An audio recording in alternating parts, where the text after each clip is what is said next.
Good evening, everyone. I would like to welcome you to the January 25th budget planning session of the Levittown Board of Education. May I have a motion to convene the meeting? James, do I have a second? Peggy, all in favor? 4-0. Did I count right? Good. All right. May I please have a motion to move into executive session for the purpose of personnel discussions? All right. Do I have a motion? Mike, do I have a second? Peggy, all in favor? 4-0. We will return at 7:30. Please note that we will recite the Pledge of Allegiance when we return to the planning session. Thank you.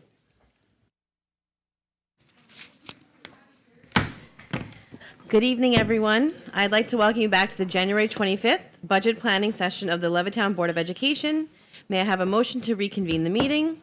Mike, do I have a second? Mary Ann, all in favor? 5-0. Please note Christina Lang and Dylan Kane, sorry. I almost said Lang because that's her son. Okay. It was our excuse from tonight's meeting. At this time, we will now have students from Division Avenue High School that will lead us in the Pledge of Allegiance. Everyone please rise. Peggy's laughing at us. You and I sticking in her red.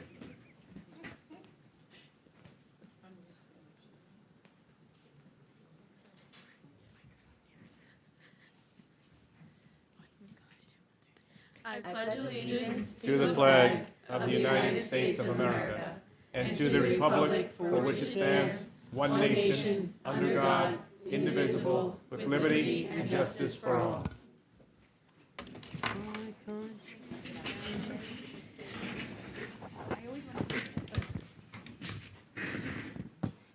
Can we please have a moment of silence to remember all those fighting for our country at home and overseas?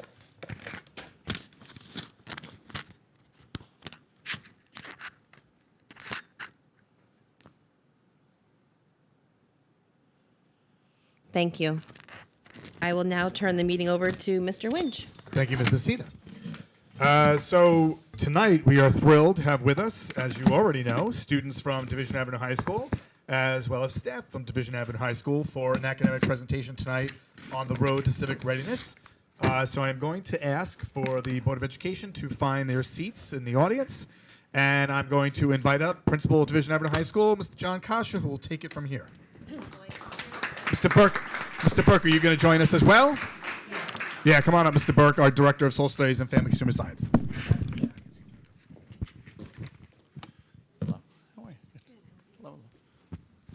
Good evening, everyone. I also would like to call up Mr. McElroy, Mr. Fazio, and Mr. Pierce, our AP government teacher, who was integral in putting together this presentation, as this was just an outstanding project he had done in his class so the students can attain the seal of civic readiness.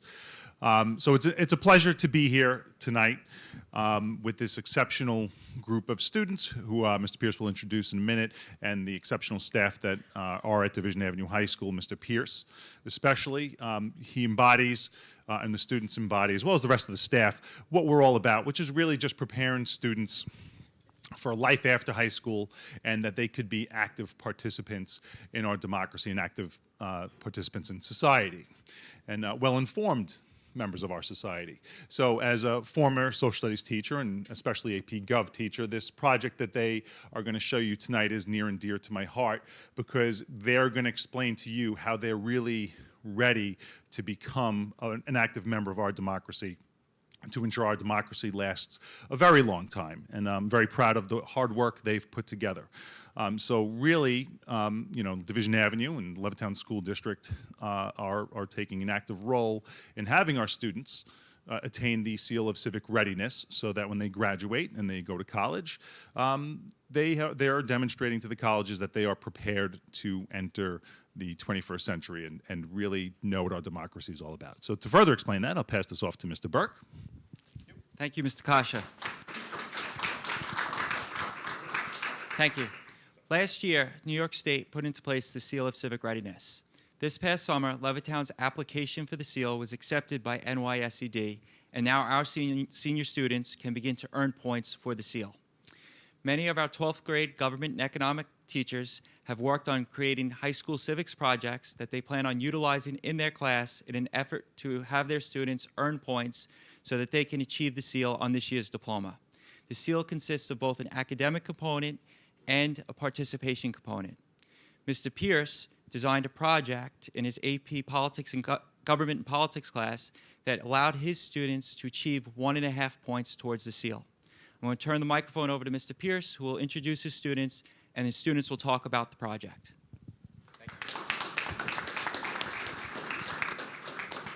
Good evening, everybody. I want to thank you for having me and my students here with you this evening. I know I also look like I'm 17, but I've actually been teaching for 11 years and 5 in this district. Everything that I know about government and politics, I learned from my teacher, Laura McHugh, over at MacArthur. And something that Laura and I both believe in very deeply is that this is the most important class that students can take at the high school level. And the reason for that is that it is the only course where students get to practice the original purpose of public education, which is to teach them how to live and work in a democracy. And I have 6 students here with me this evening who I think really exemplify that. So I want to call them up now. We have Olivia Buckley, Aaron Alvarez, Christine Picache, Victoria Glushishin, Anna Hirschman, and Abigail Montes. So please give them a warm welcome. We're here today to discuss our AP Government and Politics Civic Readiness project that we did in class. All right, so before we start, I have a quick pop quiz for you guys. By a show of hands, does anyone know what the midterm elections are? Okay, not bad, yeah.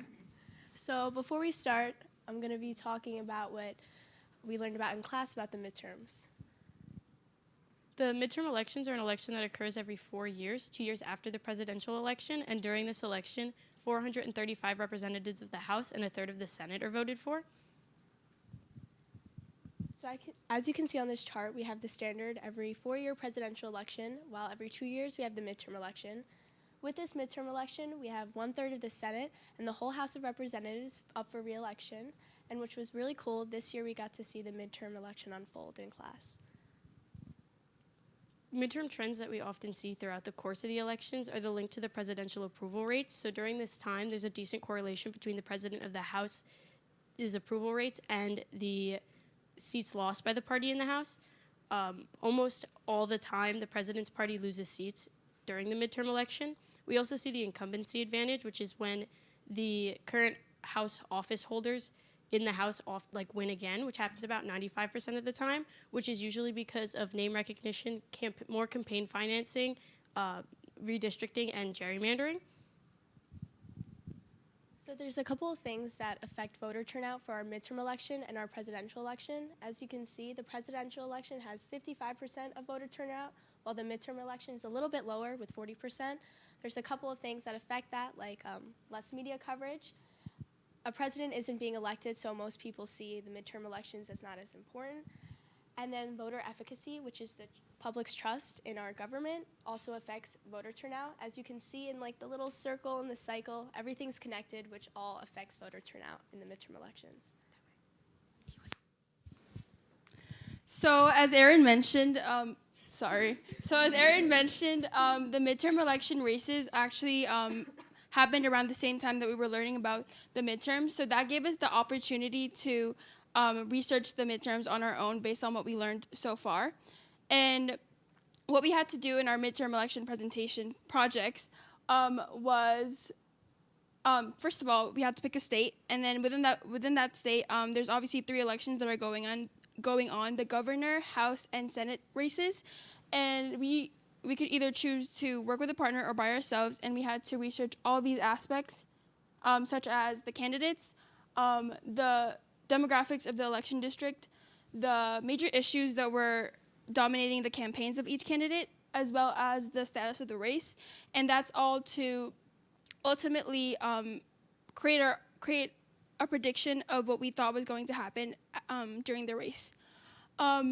Although Mr. Pierce did give us this guideline, we had the creative freedom to do really whatever we wanted and present however we wanted, which is what Victoria will now talk about. So just to give you guys an idea of what our presentation actually looked like in class, me and Christine decided to work on the Senate race in Arizona between incumbent Mark Kelly and the challenger Blake Masters. We researched on their personal lives and their past political experience and any of the controversies that they were really related to see their advantages and disadvantages in the election. We also included any of their ad campaigns or any of the televised debates to give our classmates a real-life look at what was going on with this election. And something that we used to make our presentation more interactive in class was actually a halftime, where our classmates were able to answer questions for bonus points related to our race. And the last thing that we were expected to do was actually predict the race on our own. And me and Christine predicted that the challenger, Blake Masters, would win. But our prediction came out to be false because we didn't realize the weight that the incumbency advantage actually carried in midterm elections. Okay, now we're going to be talking about the civic readiness essay, which we had to write after our lesson about the midterm elections. So just to summarize, we had to reflect upon the main activities and lessons on which we learned about during the duration of the midterm elections. So some of the things that the essay includes is we had to explore our own role as future voters in American politics and how we can be involved in our own society as almost young adults who are going to be entering the voting world in a year or two.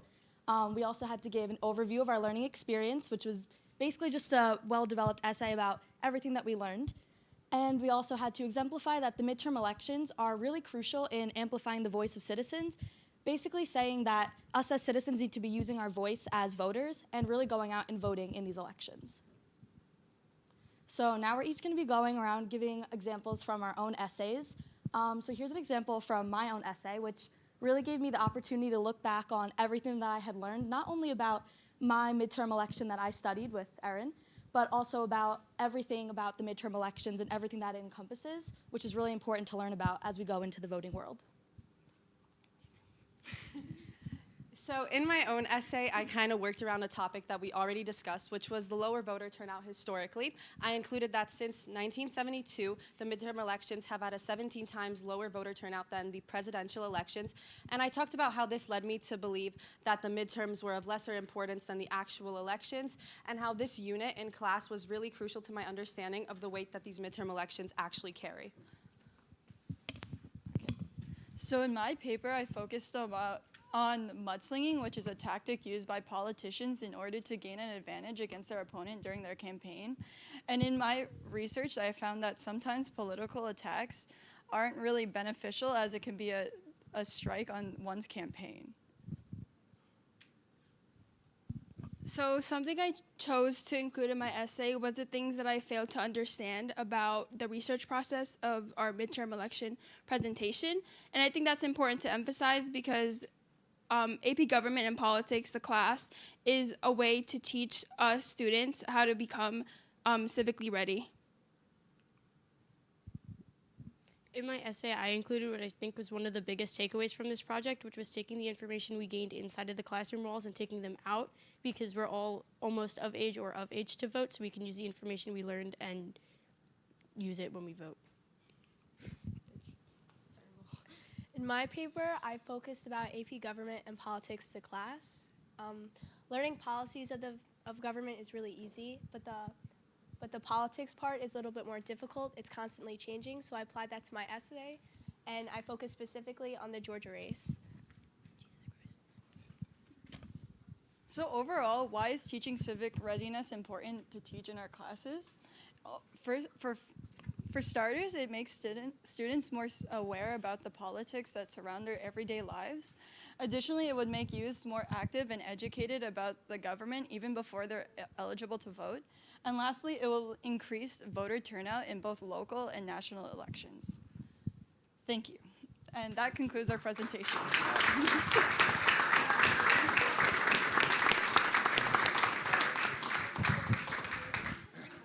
I just want to say thank you. I don't generally jump up this soon, but as a former social studies teacher myself, and we're surrounded by a lot of social studies teachers, which is awesome, I just wanted to say thank you for this presentation. I do agree that I think it was Mr. Pierce talked about the real intent originally of public education in the United States was to really create an informed, citizenry in regards to voting. And I think that you're in a place where a lot of adults aren't, in that, like, understanding what the real significance is of midterm elections and just local elections, that there's really really more things happen through those elections than probably the presidential election, and people don't really understand that. So I think it's phenomenal, the work that you're doing. I also just wanted to point out that one of you mentioned about reflecting upon what you failed to understand. And I think that's a really important point to make, because I think we very rarely ever want to talk about our failures to understand. But in reality, until we kind of admit that we don't necessarily understand everything, it doesn't give us the opportunity to really grow. And so it's really you grow more through failures than through success. So really a phenomenal presentation, so thank you. And I just wanted to have our Board of Education join you for a photograph. We can get a photograph? All right. How about a big round? Join the photo.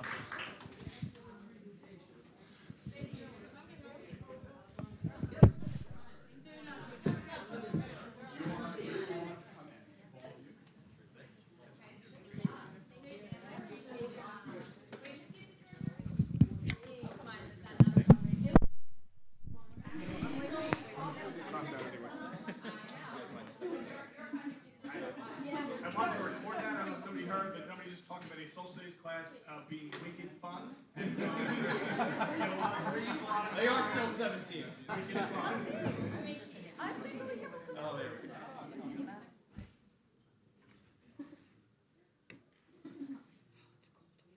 Oh, John, you got.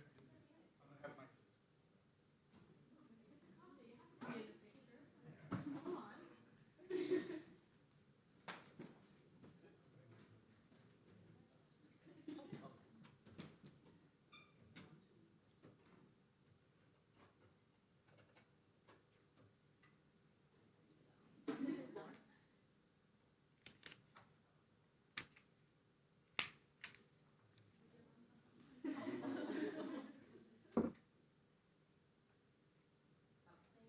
One more round of applause.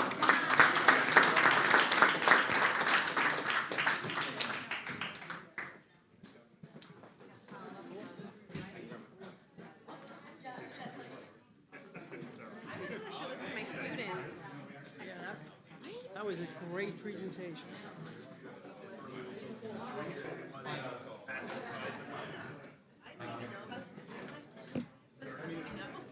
awesome. I did. Anybody really ever is. Right, I know. That's why I knew, like, I didn't raise my hand. Correct. Because most of the time people don't really take it very seriously. Oh, you And really, it's those elections, right, when you think about both Congress, right, and local, what really drive You know what, things. it's just refreshing seeing young kids today talk about something other than what they portray in the news all the time. Yes, yes. It was just so refreshing. And I always say, like, our local elections are more important Yep. in a lot of Especially in ways school than, board, look how local that is. but they're so much more important than No, I bigger agree. elections. Are you trying to Channel 12 news? Okay, we are now going to move on to our Altaris school security presentation. You may remember that we had moved forward this year with bringing on a consulting firm to work with us in regards to our school security, since, as many of us have mentioned before, there's nothing more important in the school district than the safety of our students and staff. Without that, you can't do anything further, and so it's critical that that remain a primary focus in this district, so that the learning that you just saw can continue to occur. So at this time, I'd just like to ask our Altaris representatives to come on up for our presentation.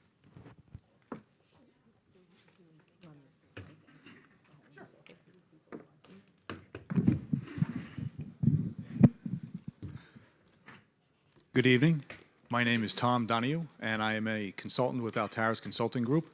I'm also joined tonight by my colleagues Paul Schemmer, who is also a consultant, and Joe Napolitano, who happens to be the coordinator for the district. Joe is on site every day in the building.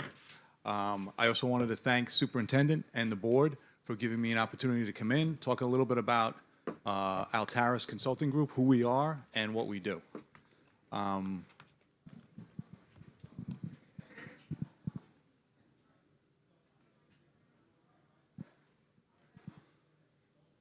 One of the things we do when we come into a new district is we sit down with the superintendent, but we also sit down with the building administrators of every building. And it's usually a lengthy process, several hours. We'll sit down and we'll go through a series of questions with them. We'll also take pictures, never of staff, of students, but of physical items and things that are going on, safety and security related in each building. We'll compile an assessment report. We'll put it all together. We will present it to the board and the superintendent. And in there, we will make around 100 different safety and security suggestions. Some of these things will be grouped by short-term goals, maybe 1 to 4 months. Some of them mid-term goals, maybe 4 to 8 months, and some of them will be long-term capital projects, probably take a year or more. We also come into a new district, we like to do training. We always say training is most important because we want to have every staff member, every adult that works in the building, trained up to a certain level. We want everyone to understand their responsibilities and what's expected of them during any type of an emergency. We also come in and we help planning for the building level plans, district level plans that are uploaded every year to the state.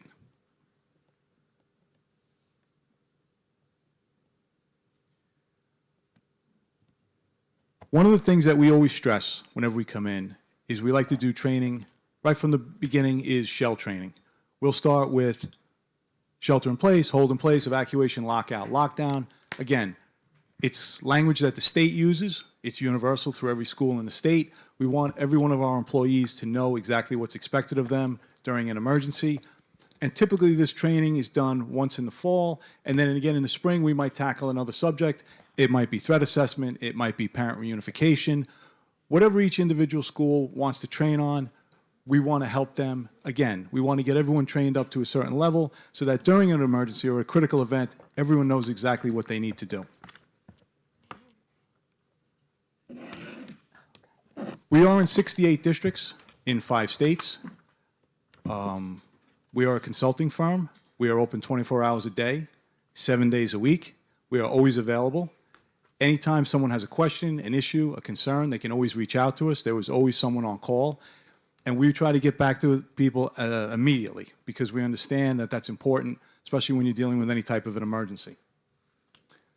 There is over 30 of us that comprise Altaris Consulting Group. We are all from former law enforcement. Some of the people on the team have done 20 years, 25 years. Some have done more than 30 years. They were prior law enforcement. They took their experience and expertise, and now they are moving it into the K through 12 safety and security environment. We are also in 5 different states. Again, just to review, we come in, we'll do an assessment. We interview all the key personnel. We will visit every single site. And right now what we are doing is we are doing shell training throughout the district. We will come to each and every school, and we will do shell training for the staff. Joe works as our coordinator in the district. He is here every day.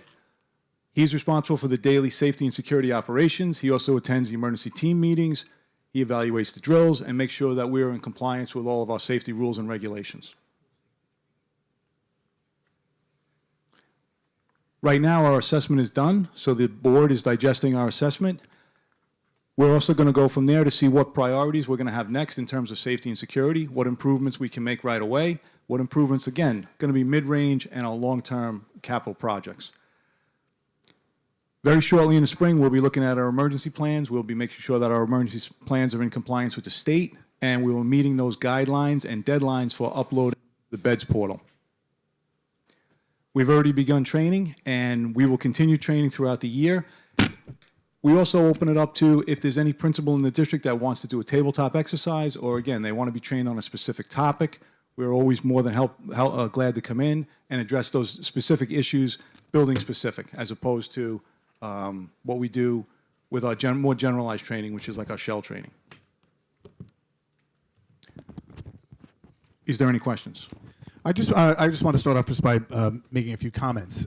So in the last so many years, prior to the district bringing in Altaris, the board has really made as a priority the constant review of our protocols and our structures to make sure that our district is the safest that it can possibly be for, like I said, our students and staff. So this is something that goes back, I'm going to say, about a decade of a process of working to constantly review how things operate here to make sure that we are implementing best practices that really are not just from New York State, but really in the country. A lot of that has increased more rapidly in the last, I'd say, 5 years because of situations that have occurred across the country.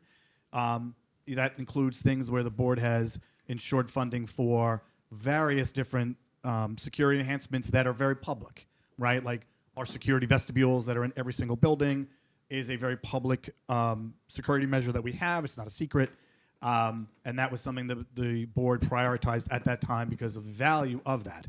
A visitor management system, a student management system, identification for all secondary students. I mean, there are many things that are very public signs of how serious the board takes safety in this district.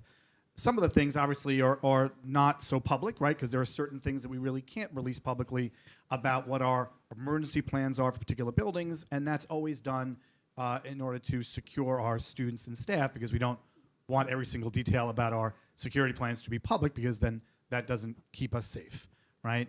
And so I guess I just wanted to just kind of make a comment, right? Obviously you've done assessments, you've gone through our buildings, you've been in other states. Can you just, I guess, give some feedback in regards, like I know there's always recommendations to do, and I think that's why the board was so passionate about bringing Altaris on, was to, you know, like add another layer to say, listen, we think we're doing a good job. We've expanded our security staff in the district. We've done all these different things, but what else is there that we can do? And that's when we engaged with Altaris in order to bring the expertise of Altaris from those 350 schools across the nation to kind of bring those resources to us. So you've done the assessments of the buildings, like, you know, I know there's always recommendations. I think that we've done a lot of things in regards to making sure our students and staff. How did you view that in regards to when you visited the buildings? The buildings that we went to in Levittown, and we went to every single building, are very safe. There is always room for improvement. We can always move forward, but a lot of the things that you've done in the last few years, your vestibules, your visitor management system, I know some of the things you have planned for the future, upgrading on your PA system, total upgrade of your fire system, unbelievable upgrades. And I know that those projects are not inexpensive. They are time-consuming and they are costly. But I think that you're doing the right thing because they are necessary, and you're moving in the right direction. Overall, Paul and I found that the district, we want everyone to know, the district is safe, but we can always make something better. We never want to rest on our laurels because things do change as time goes by. Prior, really, to 1999, when they had the Columbine shooting in April of '99, security and safety wasn't really top of mind for most schools because it wasn't an issue. But unfortunately, times have changed, and since then, it's the march towards more and more security and safety protocols has advanced. But I think the district is doing a fantastic job. They're on the right path, and we just want to help you to be as safe as we can. And we do understand, too, we never come into a district and say, we know better. We always say, listen, we want to work with you hand in hand. You are here every day. Many of you on this board have been here for a long time. You also have teachers that have worked in the district for decades. You understand the climate and the culture of Levittown better than anyone. And there might be recommendations that we make that you say, Tom, that doesn't fit the climate and the culture here, and that's fine. We always look for that multi-layered approach. It's not just a one-size-fits-all. It's customized. I did the assessment report with Paul, and like I said, I feel as though the district is doing a very, very good job. I love what you have planned for the future, and we just want to see you become as safe as possible. And what I would just comment one, because I'm sure there's some things that some board members would like to say, but one of our board members, Mr. Pappas, regularly says that you know, for someone who wants to do harm, they only have to be right once, whereas the district has to be right all of the time. And so that's not possible unless we are constantly keeping this at the forefront of our mission. And so I do thank you for helping us achieve that mission. Jen. Yeah, I just wanted to say, you know, when you look at the district on a global level, we always say if we want to improve our math scores, we'll call in we'll refer to math experts. If we want to improve our ELA, our reading scores, we'll call in reading experts. And I just feel really, really confident in the central administration team that we have, especially Mr. Winch, for bringing Altaris to us, because as I say all the time, and we say collectively as a board, like we're here as a board to make sure that all the children get a good education in the Levittown School District. But they're never going to get a good education unless they're safe. And that's the number one factor that I know as we collectively here as a board, our number one commitment to the community is safety. That when you bring your child to our school every single day, we're going to do our best to make sure your child is safe. And I feel by having an outside consulting firm such as yours, it really adds another layer of protection of things maybe that we wouldn't see because we're not experts in their field. We know what we're experts in, and it's not school security, but we're learning all the time from our training and what we do. So I just wanted to thank you for putting the time and energy, and Mr. Winch for hiring the firm. So I just want to say thank you so much for your time and the energy and the efforts that you put into the reports that you shared. Just to piggyback off of what Ms. Marengi said, the safety and security of our schools is of the utmost importance, and it's such a fluid subject area, right? So this is like one way where we can keep moving forward to see through the lens of somebody on the outside where we can improve our security measures. So thank you, and I look forward to reading more of the report. I really like to thank you guys for what you're doing here, but I also say how proud I am of the board and central office team here in ensuring that we put the safest, our children in the safest environment we possibly can, and that doesn't mean you rest on your laurels. When I was in the police academy, I remember they told me, said, once you leave this job, you will check your doors to make sure they're locked every single night. And it's kind of what we're doing here, making sure evil doesn't come into our buildings as best as possible. And that means constantly checking, not just locking it once, constantly checking, constantly be on the offensive, looking for new ways to harden the security and keep our children safe. And honestly, there's nothing more valuable in this community than our children. Thank you. I also just wanted to say to Superintendent Winch, Paul and I interviewed every single principal in the district, and let me tell you, professional, phenomenal, helpful, really on board, dedicated, very, very lucky school district to have that level of dedication from your principals. Every single person was wonderful. Good to hear. Does anybody else have any questions? No? Okay. Thank you so much. Thank you. Thank you.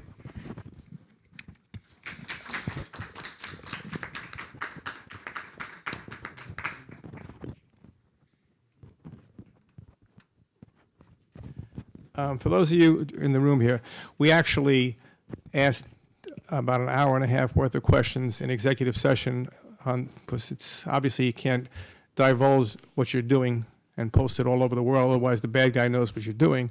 But there were several hours worth, probably close to 100, 150 questions asked and answered by this firm. So thank you very much for that as well.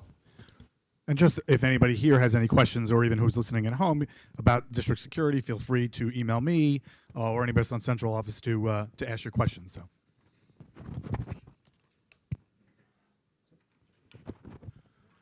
Okay, we are now going to move on to our budget presentations. Once again, thank you very much. It's odd for me to not get out of my seat to thank you, but I don't want you to have to stay for the rest of the meeting, but thank you. I just wanted to say we're going to continue on now with our budget planning session. I want to just make a quick comment before I turn it over to Mr. Fabiano, just because I have gotten some questions recently about our budget, and that for this year, I think I mentioned at the last meeting that our budget at this point in our first iteration last time went out higher than it typically does. It was about 6.92. And we are in that process of bringing that number down, which is what our process has always been. I just wanted to make a couple of comments. First of all, there are multiple reasons as to why that number was higher than it typically is. One of the reasons being a 14% increase in healthcare costs. But we do have things in the budget right now that are initiatives for the future that we want to see if we're able to maintain in the budget as we go through the process. And so we always want to start off every budget cycle with the idea that we're going to continue to make this our district the best district that it could possibly be. Just like our conversation about school security, it's the same thing instructionally, in that we want to make sure that we're offering the best possible education. And so we do have enhancements in the budget that are also, make it a little bit higher number right now. Those things may survive the process. They may not survive the process. We don't want to start off out of the gate feeling that we can't ever enhance because there's not enough funding, right? We don't know right now what the governor's office, we know what the governor's office has proposed. We don't know what the legislature will come back with. We don't know what our state aid numbers are. So when we start off with the budget, we want to go out with if we get the funding, these are the great things we want to do. And that's part of the reason why it is at the number it's at. I don't want to come back to you and say, healthcare is 14%, so we're not doing anything different next year. We do believe we'll be able to maintain every single thing that we have going on right now in our schools, but we'd love to make them better. And so that's just a little bit, somebody asked you, why is the number higher than it typically is? It will end up coming closer to what it is as time goes on. So any questions on that component of this? No? All right. So I'm going to turn it over to Mr. Fabiano for the second draft. It's almost as good as the students' academic presentation on midterm elections. I never thought that midterm election conversation would be more interesting than a budget, but it very well might be. It's up to you, Mr. Fabiano. Thank you, Superintendent Winch, and I make no promises that this is going to be more interesting, but it is brief, so we won't have to endure too much. So again, as the superintendent stated, this is the second iteration of our budget.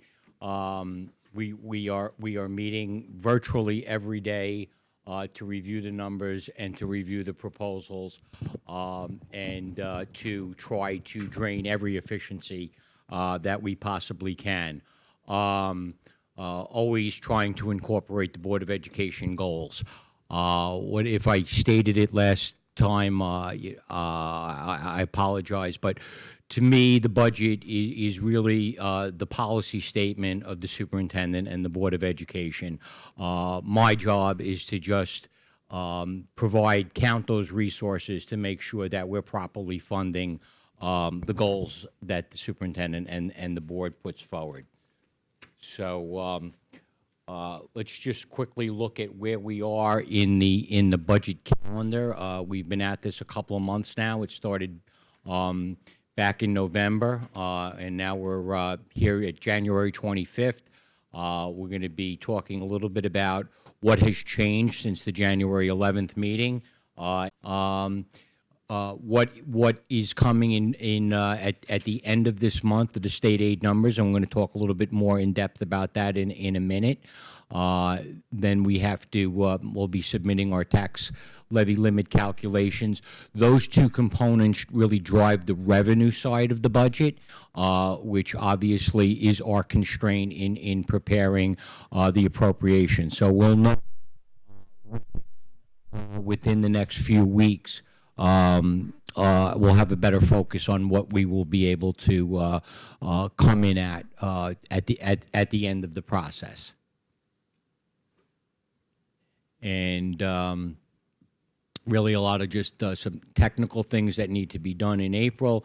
And then obviously in May we have our annual budget hearing, and the budget vote this year is on May 16th.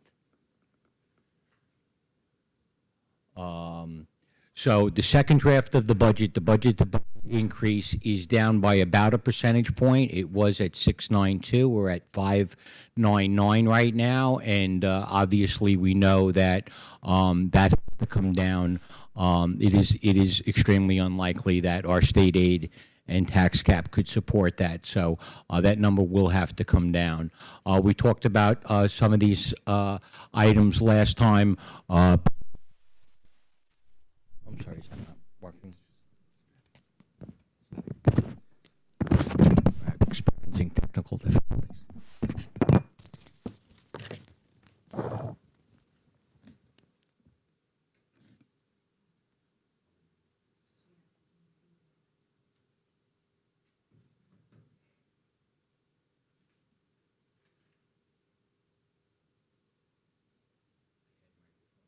Maybe that wasn't so lucky. Can you hear me now? Is that better? Okay. Maybe it was the cell phone too. Yes, so we're still actually waiting on some numbers. We still have to meet with BOCES. We're just using estimates there. We're looking at enrollment, and then we can prepare our staffing projections. So there is still work that needs to be done, and this is part of the process. What's included, as the superintendent stated, we rolled over all current programs, and we've had to factor in many of our mandated costs, the largest of which is our health insurance cost. We're experiencing a 14% increase. It's the largest single line in our budget at over $30 million. So when you apply a 14% increase to that, you can see the effect, even in a large budget as ours. 14% increase on $30+ million is considerable. We're looking at a number of other initiatives, and as the superintendent stated, we'll see what, at the end of the day, what we're going to be able to afford, what enhancements we could make to existing programs. Capital money, we did a separate presentation on that as well, but I will state, just to follow up on the Old Terrace, it is but for our capital reserves and the board's funding of those reserves that we're able to do the public address and fire alarm system replacement. It will also provide efficiencies. Right now, each system is costing $60,000 each just in emergency repairs to keep them going. So investing that money in those systems will certainly pay dividends, not only in next year's budget, but in future budgets as well. Mike, can I ask a question about the current programs, how the rollover budget works? I know that we're getting a new reading program for is it just elementary schools? Mm-hmm. So, like, how does that factor in? Like, are we going to be able to choose one beforehand? And, like, do you think it's going to be, like, a comparable cost? Or when you do the rollover, you're just taking currently used programs? I guess, I don't know if it's a curriculum question or a budget question. I mean, it really is a budget question. I'll just jump in for a second. So the budget that we do is a combination of, I would say, rollover and then zero-based, right? So, like, things like generally from the instructional office tend to be more zero-based, meaning that, like, one of the things you'll see in there is that for our science program at the elementary level, it was time to renew our online subscription to that. And so that wasn't in there last year, had to be added in for this year. What's in the budget right now for next year is everything that we need for next year. So like any of those subscription costs, things like that. For the new ELA program, it is very likely that we'll come to the board with a recommendation this spring, as we mentioned, I think, a couple of meetings ago, and then be able to purchase it now, and then start our training and so forth in May and June, as Mrs. Marangi had mentioned. And so it is, it's possible, like even like when we talked about the end of last year, when we talked about funding the capital reserves, there are times where there are efficiencies that occur during the school year that could allow us to purchase the program out of this year's funds. But no, in worst case scenario, if it's going to be purchased out of next year, it would be from that budget. But that's something that we would reduce out of that budget prior to the budget going out if we're able to purchase it this year. Okay, I just want to make sure it would impact, like, if we needed, like, materials or, like, decodables or whatever, like, it wouldn't be put us in a position where we had to wait to a certain time to purchase those things, and then we wouldn't be able to fully implement programs. So I guess that was... It's a great question. It will either be funded from this year or next year, but the full amount, whatever it is. Okay. We've budgeted basically for what the cost of the most expensive program would be, just to make sure that we're going to get the best program. And then, like I said, when that committee they're kind of, not to say wrapping up now, but like February, March, correct? Yep, and then that will be part of your budget presentation in March to the board in regards to the recommendation. And then if the board approves, then we'll move forward with that purchase. It will more than likely be mostly out of this year. Okay, thank you. Mm-hmm. Thank you, Superintendent Winch. So last year, for the second draft, the governor had actually released the school state aid runs, and we knew what we were getting on the state aid. We do not have those numbers as of yet, but I did want to address where we are in the process. The governor did, a couple of weeks ago, give her State of the State address. Typically, the state aid, the individual school district state aid runs follow that, but the State of the State was a bit earlier this year, so it's not surprising that they're not yet released. She did reiterate her commitment to fully fund the foundation aid formula. That is important for us. We are a district that has been receiving less than the fully funded formula, so we are hopeful that that will be in the governor's proposal and then adopted by the legislature. But the good news is that she did increase foundation aid by 7.7% statewide, and my estimate of what an increase would look like for Levittown, based on going to the fully funded level, would mean about a 9% increase. So this is important. It would mean a little bit. It would mean a little bit more than $4 million in additional revenue, and would certainly go a long way in mitigating some of the mandated costs that we're forced to absorb this year, namely increases in the ERS system and the aforementioned health insurance plan. And so we believe that they'll be available by the end of the month. But I'm being told, if not by January 31st, then by the end of the week, which would be, I believe, February 2nd or 3rd? 2nd. So this is where we were.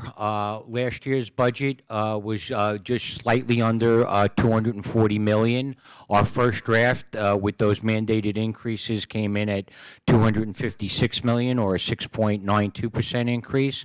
We were able to, over the last 2 weeks, pair off 2.2 million, bringing the overall increase to about $14 million, or 5.99%. Clearly, we still have work to do, and we'll be back at it tomorrow morning.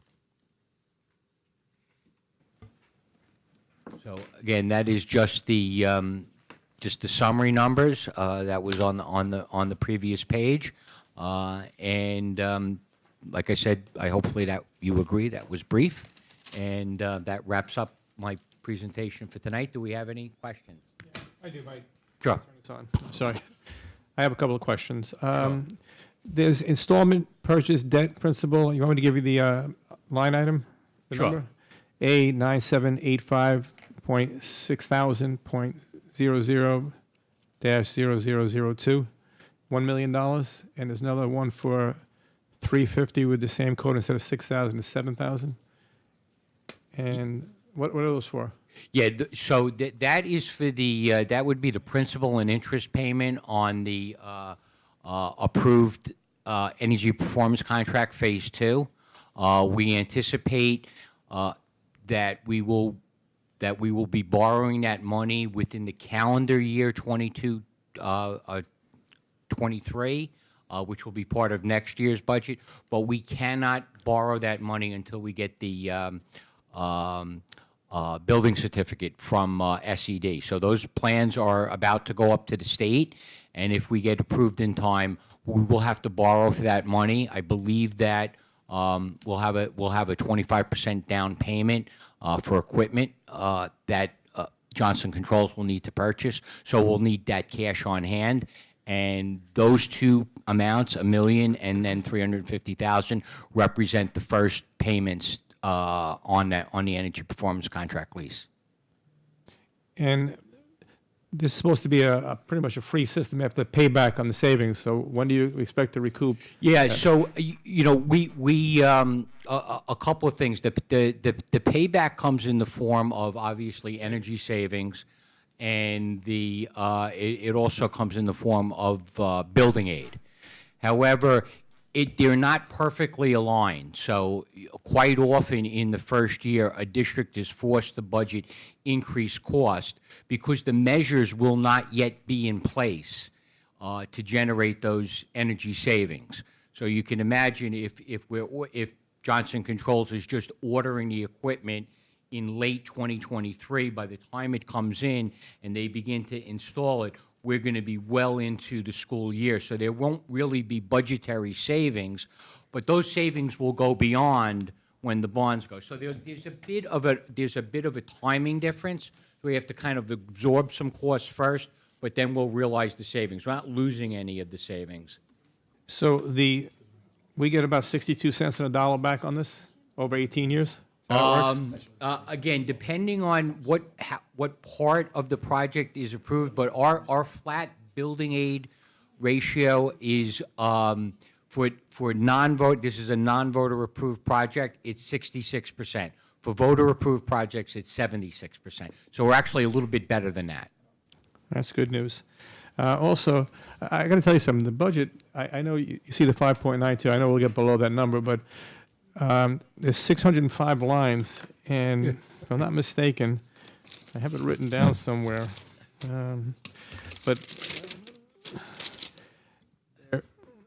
there's almost 400 items that are up or down only $1,000, which, if you do the math on it, it's 0.00041 increase or decrease. So that's pretty well balanced. What's driving this up, obviously, is the three factors you mentioned. Actually, one is transportation on the contracted buses, but the employee benefits, health insurance, and special ed BOCES service. What's the increase in 2.6 million in special ed BOCES services? I understand these are late questions. If you don't have the answer, you can. No, I'm just going to interrupt, No, though. I'm just going to say, because I just would like to make sure that the questions that are coming up relate to the presentations going on that night. You know what I'm saying? So we will be sending out to the board in the Friday report that list that we sent last year of the 10% increases or $10,000 that was requested. So we're just about done with that. That will come out. But I would just be careful that we have the questions for the particular codes during the night of those presentations. Otherwise, we'll answer all the questions tonight, and it'll be a 7-hour meeting, and then we'll have nothing to talk about at the other meetings. So I would just ask that the board try to keep the questions related to transportation tonight, since Ms. Reeves is here for that. And then once we send you that list of the codes that are up, then if you have questions related to those, then we can answer them at the next meeting, which will be February 8th. But I just would be careful about not getting too much into the weeds on codes not related to tonight's topic. Okay, so you could just use actually, I got this answer before from Todd this afternoon about the contracted buses, but if Dewana want to expound on it? Can I ask a quick question about Sure. foundation aid? For 7.7% statewide, does that include the big five? Or is that do you know how New York City is separate? Are they going to get the same average as us, or do they get it separately? Are they different? The article that I read did not go particularly into it. I think the big five are carved out from that. I don't believe foundation aid is part of the New York City funding source.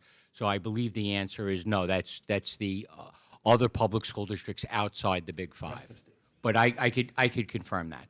But the article that I read did not go into that level of detail. Okay, thanks. It's okay.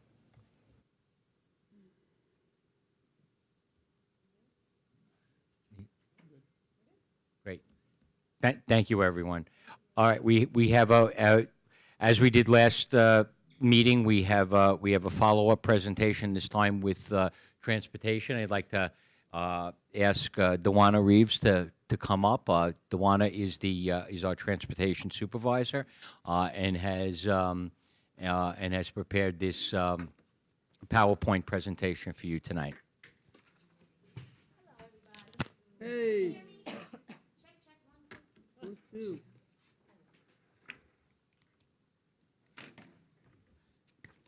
My accompaniment for all of the questions. It's good to see everybody. Happy New Year. Everybody's in good health. Hold on, Dewana. That mic isn't working. We should have to switch you out. Maybe if I clip it, maybe it'll sound better. Is it on, Mike? Green light? No. On the handheld one. Can you hear me? Yes. Is it close enough? Yes, thank you. Okay, good. So as Mr. Fabiano stated, I am here to talk about transportation. One of the things, of course, that intrigued me early on in my career about transportation, that it is ever changing, right? So it always keeps us on our toes to think of new strategies and new ways that we can provide efficient transportation for students to and from school. So tonight, yes, we are going to divulge and dive in to the adjustments that transportation has had to endure over the last several years and how transportation looks like moving forward. So transportation goals. The department's goal is to provide public confidence through courteous and safe operation of district vehicles by observing all traffic laws, using defensive driving, maintaining route reliability, and engaging with students in the general public in a respectful and professional manner. The department concurrently strives to provide the best possible transportation in the present while also strategizing to meet the needs and mandates of the future. Currently, right now, in the transportation department is 1 supervisor, 3 transportation office staff, 2 dispatchers, a safety driver trainer, currently 40 drivers, and 23 bus attendants. Through the wonderful efforts of the Department of Human Resources and the CSEA union, we have done job fairs and we have offered training and bonuses in conjunction with securing driver appointment and increasing their longevity with the district. So, I would like to thank both of their efforts in striving to increase our employee ratio back to relatively where it was. It is a slow task, but nevertheless, it is efficiently moving the way that we would like it to be in current circumstances, right? At the present time, we have 1 driver that's pending civil service approval. We have 2 drivers that are doing their pre-employment verification. We have a driver waiting for schedule a road test, and we have 2 drivers in training. So we are moving along. The posting in front of the buildings and online, we get a lot of inquiries. Unfortunately, a lot of them do not have the licensing, which does require them to make the effort to get the permit before training can begin. But I know Mr. Moran sees the trainer out training throughout the district consistently. So nevertheless, He's a good man. yes, he's definitely, his record is very, very good. Very, very good, I must say myself. So we are definitely increasing the efforts to bring on more staff. Ms. Rees, I just wanted to mention, if somebody came to say that they wanted to be a driver today and had no background that they need, about how many months is it before they would actually be driving for us? It's really based upon each individual's progression, right? Everybody's learning curve is different. So it could be anywhere between 2 months to 6 months. Our goal is to make sure that they are successful in passing the road test, not necessarily giving them a rubric or a guideline to say that you must be at this point, at this time, because driving a school bus is one thing, but with kids on it is a totally different animal, and we don't want to scare them away by saying, in 6 weeks, we need you on that bus driving those kids. They're like, I don't know if I'm ready. So we want to make sure that they pass the road test. And, the road test for a school bus is no easy task. Between the pre-trip, if you don't pass that pre-trip, that bus doesn't even move. And, and there have been some leniencies that DMV has given districts as far as the pre-trip, because they want a driver to know all of the components underneath the hood of a bus, even though they will never check that. They want them to know where the oil stick is. So they have made some leniencies on that to try to assist people with passing the road test. So as long as they are knowledgeable about it, they don't necessarily have to physically do it. Okay, so here is a brief comparison of the district routes within the district, showing the fluctuation between school year 2021 up into the current school year of 22-23. And of course, these route adjustments is based upon the employees that we have in the district and how much routing we can officially successfully do with the amount of staffing that we have. So, you do see that some of the routes have either decreased some 1, some 2, some have stayed consistent, but it is really due to the driver shortage. So we've expanded the routes? Are these larger larger stops, larger runs? Well, what we evaluated when we created the routes this year is a lot of the routes that we had to double up last year, we automatically doubled them up this year so that it provides consistency for the parents so that they know that, you know, their stop and their children will be on the same bus. But of course, with the driver shortages and the unexpected retirees and things of that nature, there are some times where there is high absenteeism that we will have to double up routes. But we did try to avoid that by already establishing that. So we did add more stops on the bus routes, combining nearby areas. So Levittown is a very big district, so sometimes it's more efficient if you split up a section between north and south, like in other words, the T section over by Burger King off of Wantagh Avenue, Tally, Twin, Twisting. You know, we typically separate that between a north and a south because a lot of the children in that area receive transportation, but we had to try to condense it down. So the routes, when you see them lowered, that is your expansion of the routes.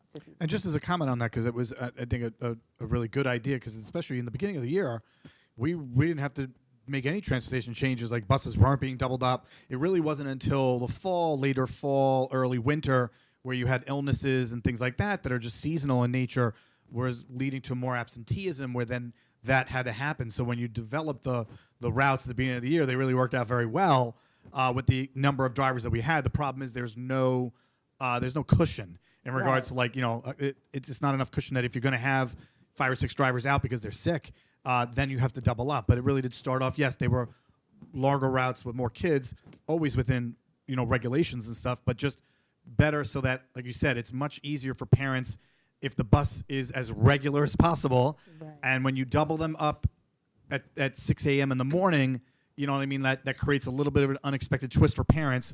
We do send out the messages, which are great, but it still creates a problem. So we wanted to try to reduce that to the greatest extent possible.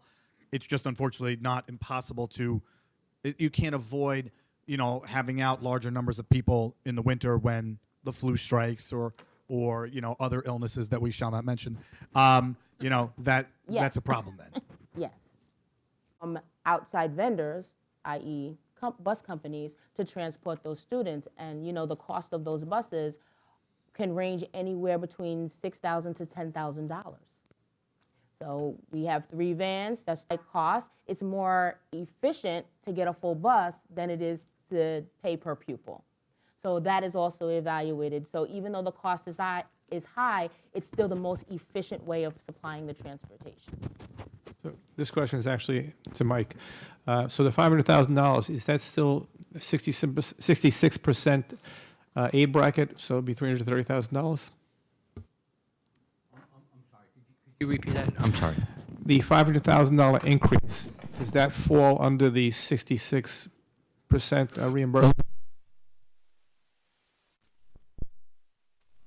The BOCES, it depends what it falls under, but generally we're getting back about 50% on our BOCES contracts. So I can look it up and give you a better figure. But the numbers that I cited earlier were for building aid. Okay.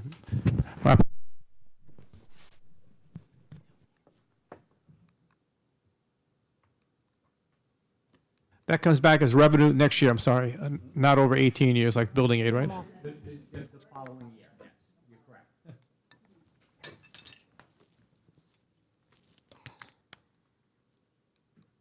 think I'm stuck here. I'm not working. Thank you. Oh, wait. Out the window. And it's a national thing.